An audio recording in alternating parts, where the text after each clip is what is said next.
What's up, everyone? John Rettinger from Techno Buffalo here. I have had the latest and greatest Google phone, the Galaxy Nexus, in my hands for about 48 hours. Not enough time for me to run my full gamut of tests for a review, but definitely enough time for me to formulate some first impressions. And I know a lot of you guys are deciding whether or not this is the right phone for you, so hopefully this video will help guide you one way or another. Let's get started.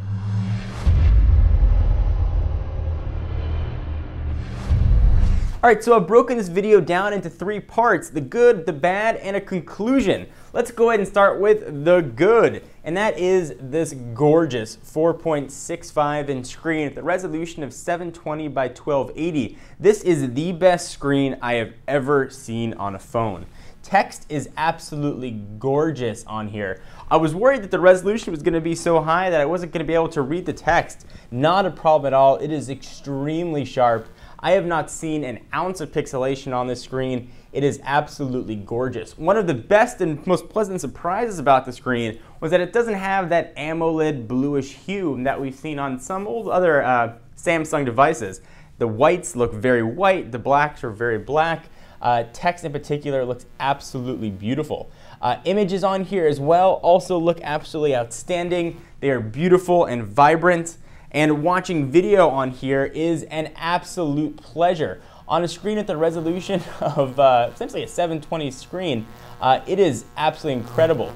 Now, video is not going to really do any justice coming from the phone to YouTube, getting uploaded, and then watching it on your screen. But suffice it to say, let me tell you, it looks absolutely gorgeous. You could watch a movie on here.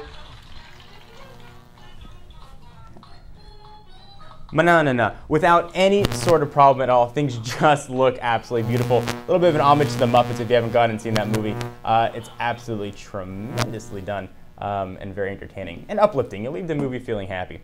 But this one's not about the Muppets. Let's talk a bit more about the Galaxy Nexus. So the screen gets 2 whopping thumbs up.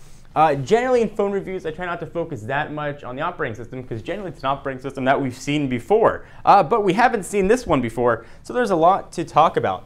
One of the things that I really like in Ice Cream Sandwich is the honeycomb-esque multitasking. It's really cool. It's that 3rd button there on the right, and again, those aren't actual buttons. There are buttons drawn on the screen. The multitasking here is really incredibly easy to use. You tap it, you find what you want, and you can go ahead and jump right in. If there are too many things here, you have too many applications open, you can go ahead and close them very easily by just swiping them off to the right. I should say though that doesn't actually close the application physically, it just removes it from the multitasking. So I want to be very clear about that. It's not like WebOS when you can swipe it off the screen and it's closed. It's just removing it from the multitasking here. But I really enjoy multitasking on the Galaxy Nexus. The next thing that I really like is the speech to text. Let me show you what this is. It was always a great feature in Android, but now it's even better. So I'll go ahead and create a new message and I'll show you what this looks like. So you're going to have that familiar microphone right there, but it's now more accurate and it's going to start typing the text almost as you speak. So let me go ahead and show you. I'm testing the speech to text functionality on the Galaxy Nexus, period. Even as I go through and do this review, it's going to continue to talk. It's actually pretty cool how well it works. So you can see it's making some mistakes, comma, but not that many, period. It's very cool to see the words show up almost as I'm typing, period. You're almost going to have to go through and do some editing when you're done, but if you want to send a quick text message or email, this is a great way to do it, period, and is one of my favorite features of Ice Cream Sandwich. We'll go ahead and hit done there. That'll just keep going as you are talking. Eventually it will stop though. It's not going to keep going forever. The next feature that I really like, and sort of a strange feature to like, is Calendar. And the Calendar is, Google Calendars that you love. But I do really like the pinch to zoom. If I've got a very busy day and I'm viewing things, let's say by month, it's nice to be able to pinch and zoom into the calendar. A really nice addition. A few other things that I like are sort of things that I didn't think I was even going to notice a difference. If you jump into settings, I really like the data usage setting here. I'm fortunately grandfathered in on an unlimited data plan. But it's really nice to be able to set these warnings here. So if you want to cap at 2 gigs or you want to see what's using all of your data, you can go ahead and check that out to make sure you never go over your cap, or if you do want to go over, how much you're going over and what apps are using all that data, and you can essentially kill those apps from pulling in data or background data whenever you want. So a really nice feature. Another feature that I really like, and sort of a random one, is the new settings layout here in Android. I really like how it's laid out with the connections at the top, Wi-Fi, Bluetooth, and data usage. It's broken down by wireless networks, device, personal, and system. And it's done just very well. It's a very subtle tweak. It showed that Google really cared about these smaller things when going through and updating for Ice Cream Sandwich. Just something that I really liked. Another thing that I really enjoyed about the phone is the volume. I know there's been some volume issues with the Galaxy Nexus, but call quality is very loud, speaker was very loud, and overall just was probably one of the loudest phones that I've used. So if you like to make it sound like people are yelling at you on a loud volume, or you just are a little bit hard of hearing, this is going to be a perfect phone for you. Another thing that I really like, we'll go ahead and jump back into messages here, and I'll create a new one, is typing. The keyboard here looks very similar, but there's a lot of changes under the hood. The autocorrect here is much, much, much improved. The autocorrect in Android was always good, but now it's even better. I'm not the most accurate typer out there, but being able to know what I want to type almost before I type an ice cream sandwich is really a pleasant experience. The last thing is the overall look and feel of Ice Cream Sandwich is great as opposed to previous versions of Android. You get a feeling that Google really started from the ground up when building Ice Cream Sandwich to create a more visually appealing operating system. But not all is fine and dandy in the Galaxy Nexus Ice Cream Sandwich world. Let's go ahead and talk about the bad. And this is a big one for me, and one that it didn't even really occur to me until I started using the phone. And that's the placement of this power and lock button on the right-hand side. Samsung has done this in the past, and I haven't had these same issues. So when I'm holding a phone, generally I'm holding it like this, especially with a 4.65-inch screen. Chances are most of you are holding it like this too. Oftentimes when I go and hit this lock button, I'm going to hit the volume button on the side as well. I'll go ahead and show you face unlock there very quickly. So if I'm holding the phone in my right hand, I'm holding it like this. If I push the power and lock button, oftentimes I hit volume as well, and sometimes the volume ends up going all the way down or all the way up. Now, it might be something unique to me in the way I hold the phone, and perhaps I have to hold the phone differently with the Galaxy Nexus, but it's been really annoying, and happens probably 50% of the time that I've been unlocking the phone. Really not enjoying the placement of that. So something to also keep in mind. This is a very big phone at 4.65 inches, and I've got pretty big hands. I can palm a basketball easily, if that sort of gives you a sense of my hand size. But I have a hard time while holding the phone normally with my right hand, getting my thumb all the way up to the top to do a lot of things. So if I'm down here, going in my app drawer, and then I want to go all the way back up to pull this down, it can be a stretch. And I had my wife, who's got smaller hands, try it, and she couldn't reach it. She had to actually adjust the placement of the phone in her hands. So if you do have smaller hands, it's going to be hard for you to stretch all the way up to get to the top. So something you're going to want to keep in mind. One of the other annoyances, and this one isn't a build thing, this is an ice cream sandwich, and this is something that I'll probably get used to the more I use the phone, the lack of a physical menu button. I don't mind these drawn-on buttons here at the bottom. They're actually very easy to use, and they're very responsive. But sometimes you don't know what the menu options are going to be. So we've got those 3 dots there right now, and that's the equivalent of a menu button. There are legacy applications that weren't built for Ice Cream Sandwich, that are built for older versions, that you don't know what menu options are going to be hidden there. Oftentimes, I really prefer just having a physical menu button to hit. Now that's something, again, that I'll probably get used to as I get more comfortable with Ice Cream Sandwich, but definitely was an annoyance as I was using the phone for the first few days. The other thing that I wanted to bring up, and this is something that you might find, the setup and getting this phone to work the way you want it to work is a tremendous pain. Google syncs everything.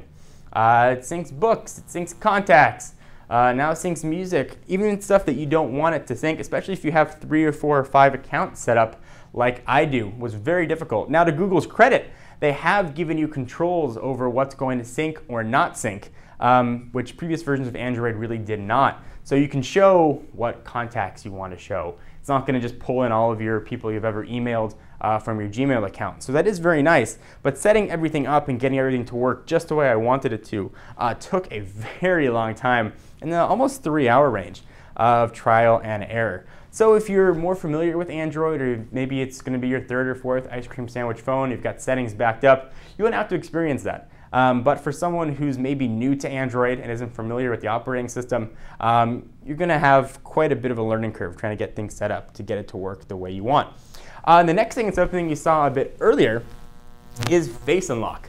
It's a bit gimmicky, but it does work, and you don't have to use it if you don't want to. But I thought I would just show it since it's one of the flagship features of Ice Cream Sandwich. I will say that I tried this with an image of myself to see if it would unlock with a picture, and it did not. So I'll show you what it is. Go ahead and unlock the phone, and it's going to ask for your face. So I'll go ahead and put my face right in there. So if you can't find your face, it'll pull up the pattern. So I'll go ahead and use a pattern to unlock. Let's go ahead and try the face unlock one more time. Get my face right up in there, and boom, it unlocked. It's much quicker than I thought it was going to be, but it's more of an annoyance than anything else. It's like with a pattern or a pin, is my opinion. Okay, the next sort of negative thing that I found, this is probably going to be unique to the Galaxy Nexus, is the build quality. And this is something we've seen with previous generation Samsung built devices. The back, it's plastic, and it's one of the better plastic backs that Samsung has built, but the phone feels plasticky in the hand. The back and the battery aren't flush to each other, so as you push in, you can feel a bit of give. And as you're holding the phone, you can feel that give, and you can sort of feel the plastic start to push in. Not something that we've seen with, say, HTC-built devices that are admittedly a bit heavier and have metal. Samsung-built devices have generally been a bit on the plasticky side, and that holds true with the Galaxy Nexus. I'm not overly impressed with the build quality of this phone. Next, let's talk about something extremely important. You can see that little icon up there, and that is battery life. Battery life has not been very good with this phone. And granted, I've only had it 2 days and probably using it a little bit more than I would on an average day because I'm exploring and trying. But I can't get past 5 p.m. With the battery here. And that's with 3 accounts pulling in and checking email every 10 minutes, 2 calendars being sunk, about 2 hours of phone calls, some pretty decent web browsing. I'm having a very, very, very hard time getting through a full day with the device. Now, one of the cool things that Android can do is it can show you what's sucking up all of your battery. So let me go ahead and jump into battery, and you can see where most of that juice is coming from. It's coming from the screen. So I've got my brightness not turned to auto brightness at about 60%. And as I turn that down, the battery life improves. But I like a brighter, more vibrant screen. And with the screen this gorgeous, I expect to be able to use it to its ability. So you have to make a bit of a compromise. The beautiful bright screen or a bit dimmer screen for better battery life. But that's been a big knock and a big disappointment for me with this phone. The next thing that I've wanted to talk about is the speed. While it feels like a very fast phone, it doesn't feel nearly as fast as the Galaxy S2. Quadrant, while certainly not being written for Ice Cream Sandwich, scored a disappointing 1,482. That's certainly not the benchmark of a fast or not fast phone, but it hasn't been screaming like I expected it to be, especially for software that was really written for this hardware. Google wrote the Ice Cream Sandwich code with the Galaxy Nexus as its reference device. So it was built essentially for this phone. It's been quick, but it's not as quick as other devices that I've used, most notably other Samsung-built phones like the Galaxy S2 and the Galaxy Note. While this is definitely a quick phone, I don't want to sway you, it's not as fast as you might expect. And one of the other surprising knocks on this phone that I want to show you, we'll go ahead and jump into market for this guy. Go ahead and do a quick search here, and I'll show you what's funny about this. Let's go ahead and type Adobe Flash. And you'd expect with Android, and so we'll go ahead and Adobe Flash. Not there. You'd expect with Android, and one of the big selling points of Android was that it had mobile flash. While Adobe is not going to be putting out any more versions of mobile flash, you'd still expect that it would work on latest hardware. Right now, you don't have a version of Flash for the Galaxy Nexus, which is extremely surprising. And something that I found myself missing trying to watch YouTube videos on the YouTube site. I really liked having mobile flash. That was one of the big selling points for Android for me. Now everything's moving to HTML5, and certainly in a year or so, Flash probably isn't going to matter that much on a mobile platform. but it is something that is a surprising omission. Samsung has said that it's coming. It'll be coming soon, but we don't know when. So that was a decent amount of negatives and a pretty decent amount of positives here. So should this sway you from getting the phone?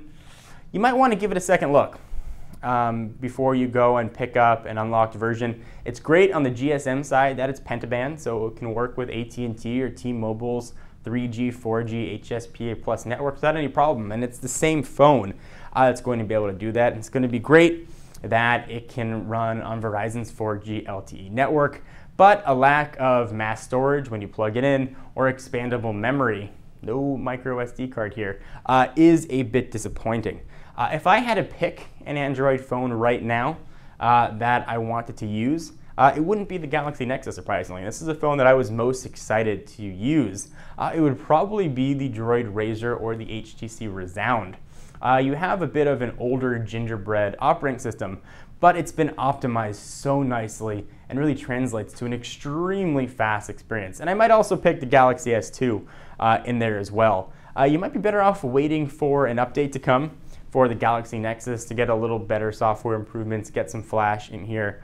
And the placement of the volume buttons has been just a tremendous annoyance, and the design of the phone is obviously very important, and that might be something that's unique to me, but it's been a pain. Oftentimes volume ends up going all the way down and I don't notice it, or I set the ringer all the way up and I deafen myself because the audio is so loud. So I haven't been as impressed as I thought I was going to be with the Galaxy Nexus. Again, I've only had the phone for 48 hours, and perhaps it's one of those things that takes a bit more time. And that's why we usually take a bit more time to do our reviews. We don't try and rush them out as quick as possible for reviews. I like to spend a lot of time getting to know the ins and outs of the phone. So perhaps this will change and my opinions will change as I get to use the phone a bit more. But for the first 48 hours, those are definitely my impressions of the operating system and the phone itself. So do you agree, disagree, have you used it?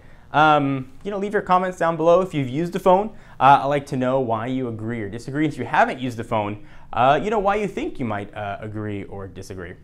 So I'm John Rettinger from Techno Buffalo. Be sure to check us out for all of your tech news, and I will see you guys in the next video. Bye-bye.